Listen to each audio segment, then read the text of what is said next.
నేటి దినం కొరకై ఏర్పాటు చేయబడిన క్రొత్త నిబంధన వాక్య భాగముగా పరిశుద్ధుడైన మత్తయి రాసిన సువార్త 5వ అధ్యాయము 21వ వచనం నుండి 42వ వచనం వరకు చదువుకుందాము. నరహత్య చేయవద్దు, నరహత్య చేయవాడు విమర్శకు లోనగునని పూర్వీకులతో చెప్పబడిన మాట మీరు విన్నారు కదా. నేను మీతో చెప్పునదేమనగా, తన సహోదరుని మీద కోపపడు ప్రతివాడు విమర్శనకు లోనగును. తన సహోదరుని చూచి వ్యర్థుడా అని చెప్పువాడు మహాసభకు లోనగును. ద్రోహి అని చెప్పువాడు నరకాగ్నికి లోనగును. కావున నీవు బలిపీఠం నొద్ద అర్పణం నర్పించుచుండగా నీ మీద నీ సహోదరునికి విరోధమేమైనా కలదని అక్కడ నీకు జ్ఞాపకము వచ్చిన ఎడల అక్కడ బలిపీఠం ఎదుటనే నీ అర్పణము విడిచిపెట్టి మొదట వెళ్ళి నీ సహోదరునితో సమాధానపడుము. అటు తర్వాత వచ్చి నీ అర్పణం నర్పింపుము. నీ ప్రతివాదితో నీవును త్రోవలో ఉండగానే త్వరగా వానితో సమాధానపడుము.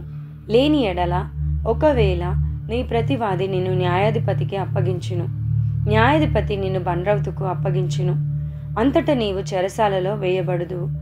కడపటి కాసు చెల్లించు వరకు అక్కడ నుండి నీవు వెలుపలికి రానేరవని నీతో నిశ్చయంగా చెప్పుచున్నాను. వ్యభిచారం చేయవద్దని చెప్పబడిన మాట మీరు విన్నారు కదా. నేను మీతో చెప్పున్నదేమనగా, ఒక స్త్రీని మోహపు చూపుతో చూచు ప్రతివాడు అప్పుడే తన హృదయమందు ఆమెతో వ్యభిచారం చేసిన వాడగును. నీ కుడికన్ను నిన్ను అభ్యంతరపరిచిన ఎడల దాని పెరికి నీ యొద్ద నుండి పారవేయము. నీ దేహమంది నరకంలో పడవేయబడకుండా నీ అవయవములలో ఒకటి నశించుట నీకు ప్రయోజనకరం కదా. నీ కుడిచేయి నిన్ను అభ్యంతరపరిచిన ఎడల దాని నరికి నీ యొద్ద నుండి పారవేయము. నీ దేహమంతయు నరకములో పడకుండా నీ అవయవములలో ఒకటి నశించుట నీకు ప్రయోజనకరం కదా. తన భార్యను విడనాడువాడు ఆమెకు పరిత్యాగ పత్రిక ఇయ్యవలెనని చెప్పబడి ఉన్నది కదా. నేను మీతో చెప్పున్నదేమనగా, వ్యభిచార కారణం బట్టి కాక తన భార్యను విడనాడు ప్రతివాడును ఆమెను వ్యభిచారినిగా చేయుచున్నాడు. విడనాడబడిన దానిని పెండ్లాడువాడు వ్యభిచరించుచున్నాడు. మరియు నీవు ఆ ప్రమాణం చేయక నీ ప్రమాణములను ప్రభువునకు చెల్లింపవలెనని పూర్వీకులతో చెప్పబడిన మాట మీరు విన్నారు కదా. నేను మీతో చెప్పున్నదేమనగా, ఎంత మాత్రము ఒట్టు పెట్టుకునవద్దు. ఆకాశము తోడనవద్దు, అది దేవుని సింహాసనము. భూమి తోడనవద్దు, అది ఆయన పాదపీఠము. యెరూషలేము తోడనవద్దు, అది మహారాజు పట్టణము. నీ తల తోడని ఒట్టు పెట్టుకునవద్దు. నీవు ఒక వెంట్రుకనైనను తెలుపుగా గాని నలుపుగా గాని చేయలేవు. నీ మాట అవునంటే అవును, కాదంటే కాదు అని ఉండవలెను.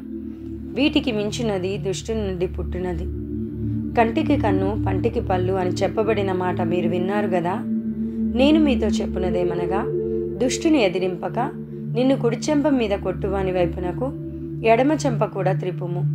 ఎవడైనా నీ మీద వ్యాజ్యము వేసి నీ అంగీ తీసుకొని గోరిన ఎడల వానికి నీ పైవస్త్రము కూడా ఇచ్చివేయము. ఒకడు 1 మైలు దూరం రమ్మని నిన్ను బలవంతం చేసిన ఎడల వానితో కూడా 2 మైళ్ళు వెళ్ళుము. నిన్ను అడుగు వానికిమ్ము. నిన్ను అప్పు అడుగ గోరువాని నుండి నీ ముఖము త్రిప్పుకొనవద్దు. ఈ పరిశుద్ధ వాక్యమును దేవుడు దీవించి ఆశీర్వదించునుగాక. ఆమేన్.